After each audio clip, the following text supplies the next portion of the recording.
Before I move into the actual awards and give the prizes to the top writers from the university, I want to talk a little bit about why the Sigma Tau Delta and English department sponsor an award essay contest each year.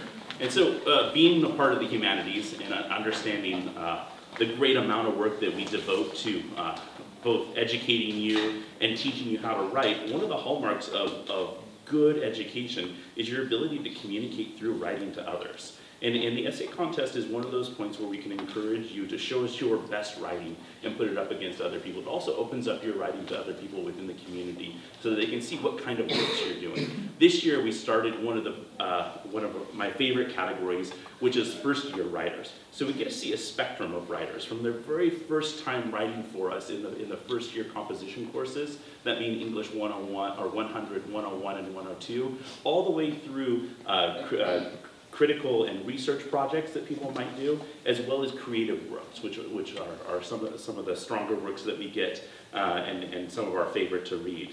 And so part of the essay contest is to encourage writing across our campus, give some recognition to some of the best writers on our campus, and also as professors, just kind of to bask in these people that we've worked so hard with for the last 4 years and some more years, in order to get them into this level of writing. And so this is one of those great events that we get to see some of our favorite writers be awarded some of these top prizes in the university. And we're looking forward to continue to expand this as we get more participation into different categories. And so if you see a category that we don't have, or you think the categories should be split, definitely we're open to your suggestions about what things we should be doing with the essay contest. It's definitely student influenced in the way that we're operating for that. Without further ado, what I'm going to do is I'm going to award our first two categories, which is top essay in the first year composition category, and then a runner-up essay and top essay in the research and critical writing and research category. And then I'm going to introduce Professor Julia Young, who's going to give both the runner-up and the top prize in the creative works category.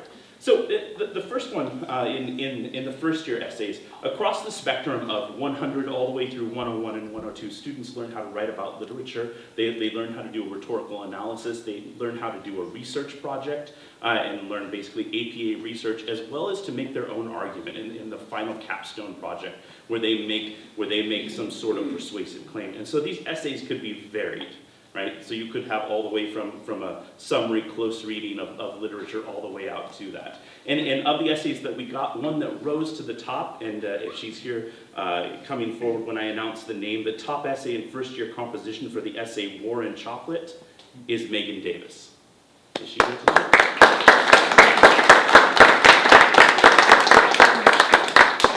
And I will save her prize for her later. Moving on to our next one is critical and research. Now we combine these categories, and this includes any project that's done outside of the first year composition courses within the last year that might include rhetorical criticism, literary criticism, or a research project that you work for any of your classes, from literature to theology courses or to your communication courses as well. And our runner-up in this category receiving a certificate for the essay, "Oh, the Humanity, the Response or Lack Thereof to the Syrian Refugee Crisis," is Marlene Pierce.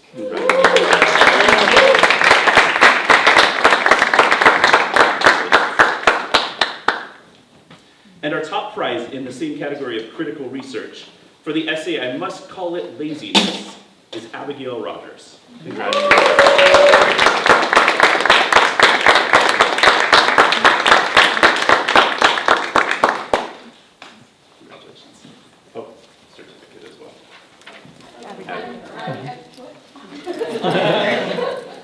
There's more. You could be the best speaker in the world.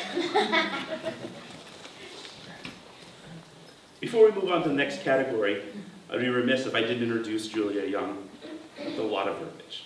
Because her career here at Northwest University was long. She impacted many students. It wasn't until after her two daughters had grown up in 1991 that she was driving through and saw the sign for then Northwest College at exit 17. And she said, "I should know about this college." Looked it up, found out it was a Christian college, found out that it fit her ethos as a professor, because she had taught prior to that, coming all the way to Seattle with her husband from Tifton, Georgia. in order to follow his career here. And she said, I want to check this out. So she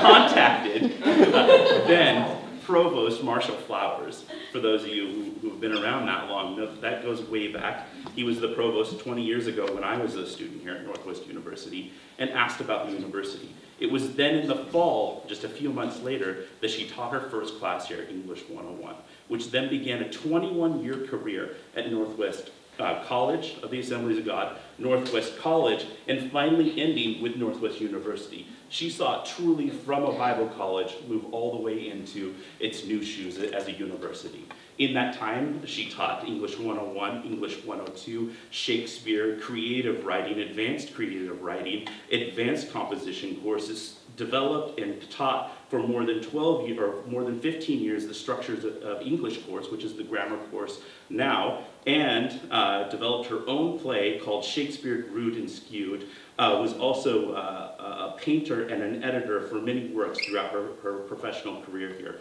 I actually had Julia Young as my Shakespeare teacher, as my advanced creative writing teacher, and who introduced me to a book that impacted me heavily, 20 Sentences of Style and Design. Those of you in my grammar class can thank her for the beginnings of my love of grammar and my love of syntax as a whole. Since her retirement, Julie has continued to work with students at the graduate level, doing editing for them, as well as engaging faculty at the university, and has been our lead critic in the creative works category for the named prize, the Julia Young Essay Contest. And finally, she has done something very unique, which is for each of her grandchildren, she's written and illustrated a book for them, which I think is just a delightful thing. Linnae, I stole your word. Without further ado, I'd like to introduce Julia Young to a word.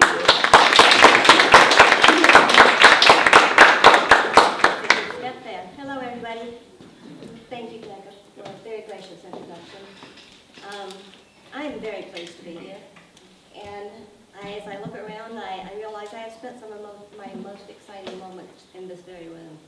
In fact, I fell off the stage right there when I was playing Clary and Still Magnolias. Yeah, it brings back wonderful memories. And I love writing, and I love students who love writing. And so it's my honor also to be here to present the Julia Young Writing Contest winners. I'm retired, and so I have lots of time and lots of words, and I hope you don't mind if I take about 4 minutes of your time with explaining to you my choices tonight. You need to know I'm the sort who wishes everyone could win. I have 2 daughters. They were not quite grown in 1991, but one was in high school and one was in junior high. Don't age me more than I need it. They were in gymnastics, and they never won ribbons. And I thought to myself, one of these days, I'm just going to put a pack of ribbons in my car and take them to the gym, and I'll pass them out to everybody. But I thought, well, no, that's going to cheapen the ribbons for the person who wins. Then I thought, okay, we're still all winners. You're still all winners. Every one of you who has participated in this Faith and Humanities Conference, and you've taken it upon yourself to write something, you've overcome hesitation, fear, writer's block, and time. You've stuck your necks out there and you've survived. Congratulations and thank you. So when the papers came to me like 10 days ago, I received 6 of them to choose from those 6, 2 that will be the runner-up and the finalist. There were 3 in poetry and 3 in creative nonfiction. And you know what? They're excellent choices. Good job, English department. I congratulate you. I started to read and reread and read them again. I don't know how many of you have ever judged something like this before. It's very difficult. And I find that it can be subjective. For instance, my husband asked me, I do a lot of editing for the Northwest University graduate students. He says, what part of your voice is in every one of those papers? And I said, hopefully not my voice, but I guarantee you they all use the Oxford comma. Yes. There we go. Let's see. Your critical thinking, those of you who wrote, your critical thinking shows strongly, as do your craft and style. And you took me on adventures You showed me poetic images, and you made me question truth and reality. It was a delightful process for me. I'm going to tell you a little bit about each of the ones before I present the finalists. One of you took me, in the prose sections, one of you took me dune sliding, I think, in northern Michigan, I'm not sure. I came up with sand in my hair and eyes. Another of you took me along with the fairy godmother as she bailed out Cinderella. Now listen, this one, Disney must pick this up. Can you imagine Whoopi Goldberg as a fairy godmother? Cinderella comes to her, and Whoopi says to her, "Oh crap, you again?" Delightful.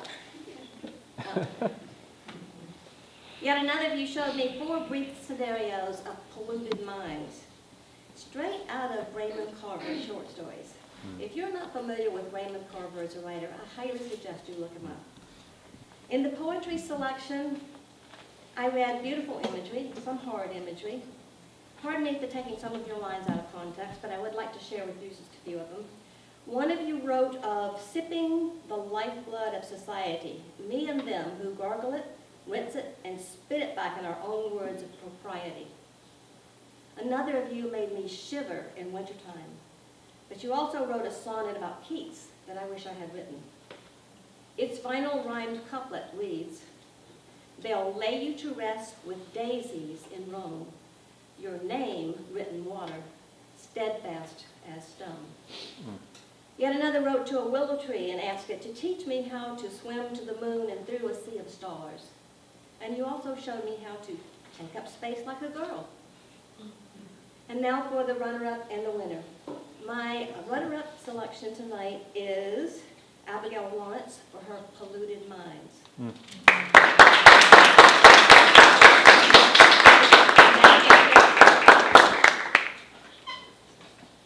I'm going to just tell you a little bit about it. Abigail, I'm directing this to you. You take us to 4 current scenarios, and they're very intriguing. 2 of them are like media messages about what it means to be male and female. A third one is about how quickly we can make the wrong choices. And the fourth one is about the prevailing racism in our society that is still so belittling to all of us. Excellently done in 3 type pages. The winner tonight for the Julia Young Writing Contest is Siobhan McManus.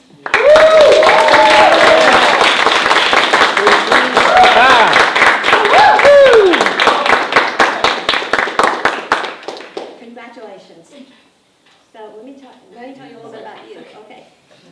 By the way, I did Google her name to be able to say it well, but I probably messed it up. Cafeteria Collision caught me right away, and I thought the allusion to, I think, to Maya Angelou's work, I just loved it. I smiled all the rest of the day.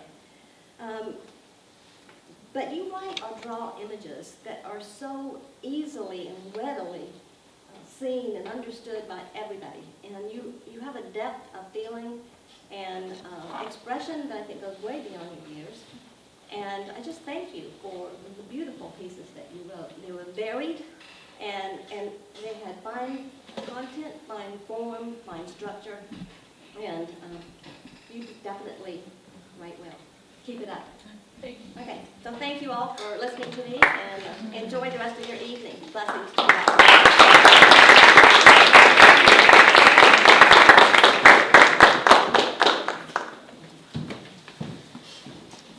We're now going to hear some nonfiction and some poetry from the writers of the community.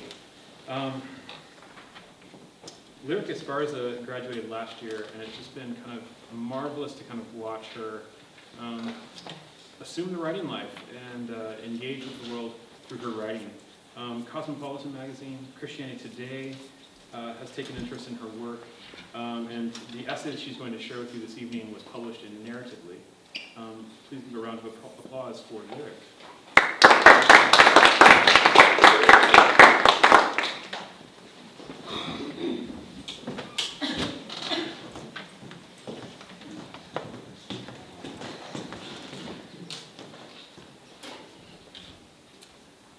As a Christian who has survived trauma, I feel a strong responsibility to share my story. I think most would agree that stories of abuse which end in hope and freedom are what the world needs to hear. I want to speak for the students here at NU, the young men and women in your churches, the people you meet running errands, who have all suffered and somehow survived the type of abuse I have. Here's what I've learned is important to note, especially to Christians. We are not our abuse. What I hope to achieve is reflection on your part. If tears are present, praise God, you might be helping me carry this burden. If you are uncomfortable, that's great, so am I. If you don't know what to say nothing. We know that the Holy Spirit intervenes for us when our groanings are too deep for words. More than anything, I hope my story, and this essay in particular, challenges us to care more vibrantly for the orphan, the addict, the mothers and fathers we see hurting their kids, the broken systems in place that allow such abuse to continue, and to figure out how we can become or support the people who have decided to adopt. With that said, let me share with you a brief glance of what it was like for me to be adopted at 17. Last year, I was legally adopted into the Esparza family, 5 years after they took me in. We had to go to court and wear dresses and ties. It was kind of like a marriage. When I entered the building, my body tensed up, and my mom put her hand on the small of my back. We walked into the courtroom where the judge said she was grateful to be administering something positive for once. The lawyer asked my parents if they understood that this bound them to me legally, something about provision for me, and they said yes, in unison, very straight-faced. Then he turned to me and said my name, smiling. Do you understand that from this day forward, your legal name will be Lyric Alexis Gabriela Esparza? Yes, I heard myself say, anxiety now tearing through my chest. I felt both my parents' hands rest on either of my shoulders. And you understand that from this day forward, Tony and Mona Esparza are your legal parents, and your biological parents' name will be replaced on your birth certificate? Yes, I looked straight ahead. Then it's settled, the lawyer said, beaming, and I jumped at the crack of the judge's gavel. Afterwards, there was this moment when I hugged my mom and all my siblings came around me and wrapped their slinky little arms around legs or purses or whatever they could get to. My dad even bumbled in on it, and he's not one to get very emotional. I was shaking, and I couldn't let go of my mom. Memories of the things they had done to fight for me over the years shot through me like fire. I closed my eyes and rested on her shoulder. I had found my way home. These people had always been my family. 6 years before that day in court, I was at one of my high school's basketball games where I saw the school's executive director/principal, Tony Esparza, and her loud-mouthed, sarcastic husband who happened to be our chaplain, Juan. They had brought their 2 little girls with them. As I sat with one of my friends watching from afar while he playfully whacked his daughter's hands away and sat them on his lap so they could take turns making the buzzers go on and off during halftime, I felt pangs of jealousy. I recalled memories of my own parents, like the time my mother yanked my head around with the hurried pulls and twists of her fingers as she strapped my pink bicycle helmet on. "Mommy," I said, "where am I going?" She stopped bustling and looked at me, her soft brown face pulled tight with a flushed expression I had come to know as her fear. "It's okay, Lyric," she said. "You're going to go to Chuck E. Cheese with your uncle, okay? That sounds fun, right?" I nodded excitedly. "Can Brian come too?" I asked, wondering where my brother was. She ignored my question and put her hands on my shoulders. "Listen, Lyric, if you see your dad, you do not go with him. Do you understand? If you see him, you run away. You stay with your uncle." I nodded like I understood. I walked out with my uncle and we rode our bikes past the end of our cul-de-sac and left toward the main road. When we turned the corner, I saw my parents' rusted blue car pulled over on the right side of the road. My father, dressed in all black with matching sunglasses, was leaning on the open driver's side door, staring at me. He held a mag light in one hand and his leather-bound Bible in the other. He opened his mouth to speak, and my uncle interjected. "Lyric, let's go. We get to go to Chuck E. Cheese, remember? Come on, let's go." "Lyric," my dad said, and I paid him the attention and respect most 7-year-old girls do their father. "Come with me." My chest froze over with anxiety. Which parent was I supposed to listen to? Both were my heroes, and I was stuck with the choice, inevitably disappointing or infuriating one of them. Before I could process the conflict I was feeling, my father said, "Lyric, come with me, or you will never see your brother again." At this, I broke. The thought of losing my brother, my protector, terrified me. I turned my bike around and rode home crying. I heard the start of my parents' car behind me and my uncle calling my name. My father and I pulled up at the same time. I laid my bike in the grass of our front lawn, and stood there paralyzed, staring at my mom, who ran out of the house brandishing a bread knife.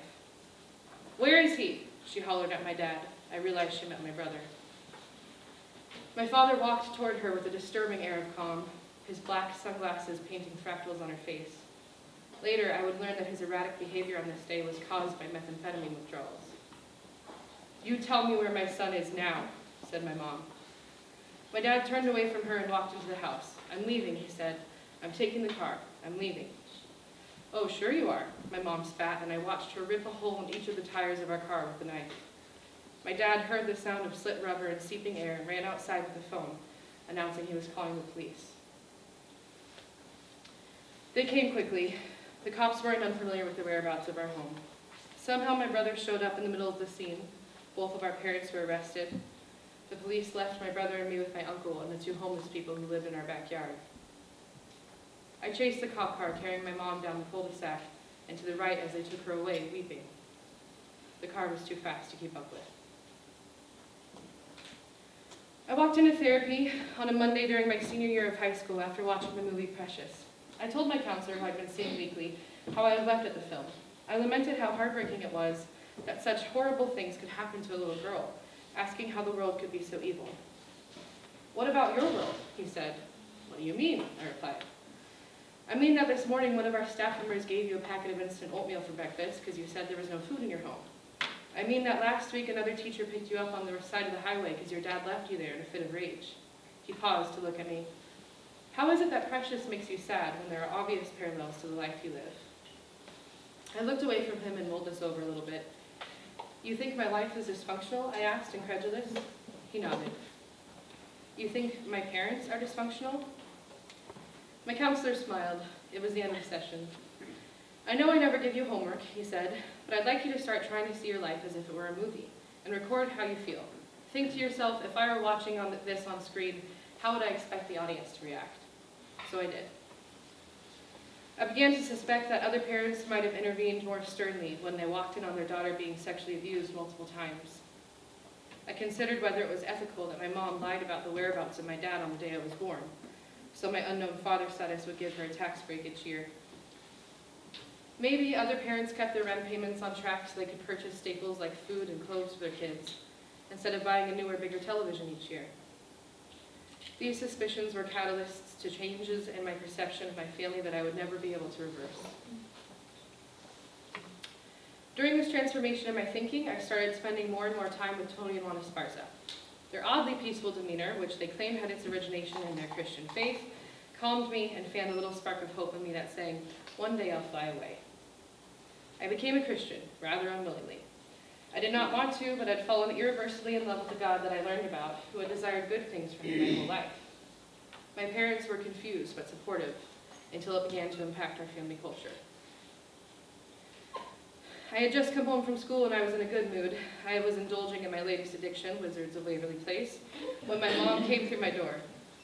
We started having the same conversation we'd been scratching at the surface of for weeks, mostly her just asking questions like, "Why are you a Christian? Don't you feel naive? And why do you spend so much time with Tony and Juan?" My patience ran out. I told her what it was like to watch Juan at the basketball game with his daughters. I talked about the stark difference between the chaos of our home and the peace I was finding in other, healthier families. She began to scream at me. "Tony and Juan would never speak to their daughters like that," I yelled at her, wanting her to understand my pain. She moved toward me like an animal toward prey. "Then you pack your bags and go live with them," she said. "We'll see how it is in a couple of months. I'm sure they'll get sick of you too. See how it is when they know how you really are." I pushed her. She lunged back at me, hit me, and I backed away shaking. She chased me out of the house, pushing me through the sliding glass door. "You want new parents?" she yelled through the glass. "Let them take care of you." When I had run far enough from our house, I collapsed at a bus stop weeping. I never lived there again. In the morning, I woke at the home of a woman who was involved in my high school. Tony and Juan showed up and, smiling encouragingly, drove me to a local mall. "I can't go back," I stated numbly, my eyes fixed on the window as we drove.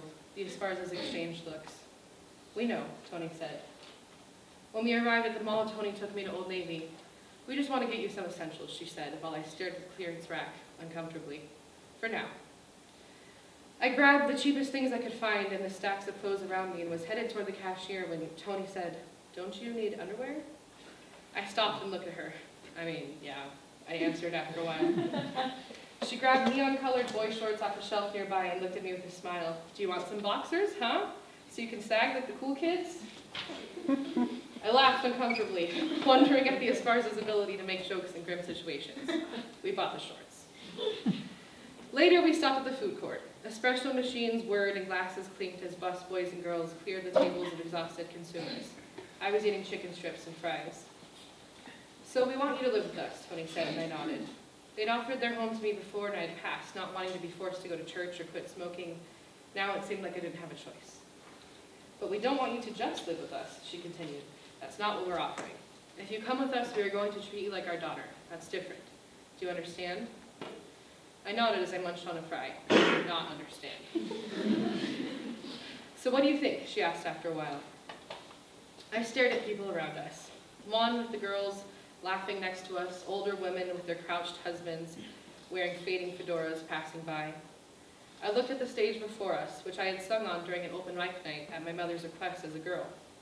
Before I knew about the drugs, before my parents decided to ignore the sexual abuse I suffered, before I lost them forever, when ignorance was bliss.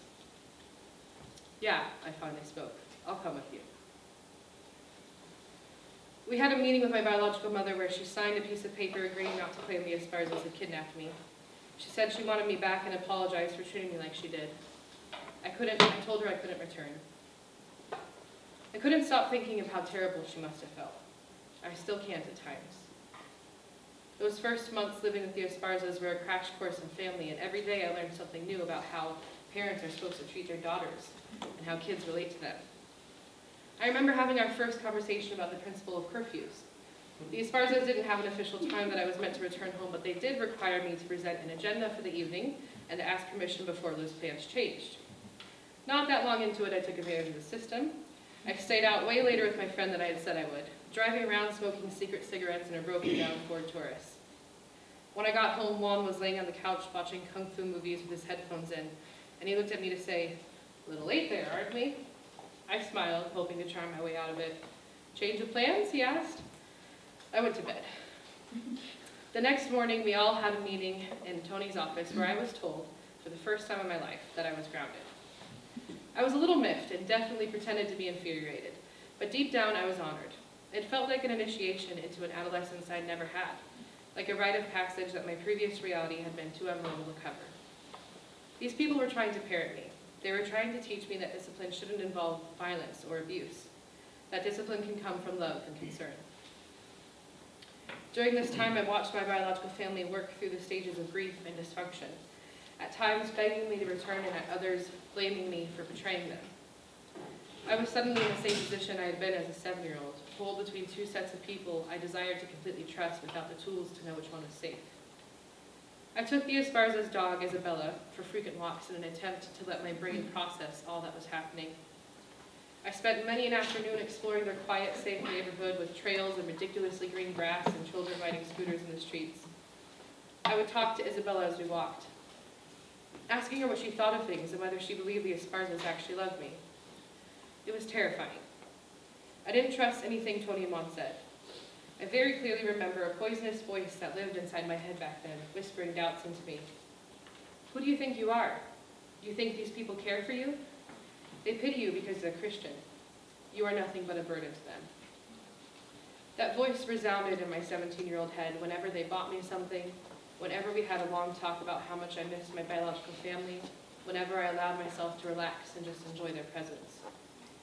I started to have what I thought were nightmares every night. I saw the way Juan interacted with my new sisters, and deep down, the little broken girl in me yearned for that kind of connection with my father. I dreamt over and over again that I was the little girl crawling all over Juan, the one he cuddled and comforted when she was scared and made laugh when she was upset about something petty. I told this to Tony once, and she looked at me the way she does when there aren't really words to respond with. "I'm sorry," she said, and gave me a hug. I will never be able to have a childhood. That is something I mourn every day. There are moments still when I look at my little siblings and envy the second chance at innocence and stability they have. But for the most part, I have accepted it. There's not much else you can do.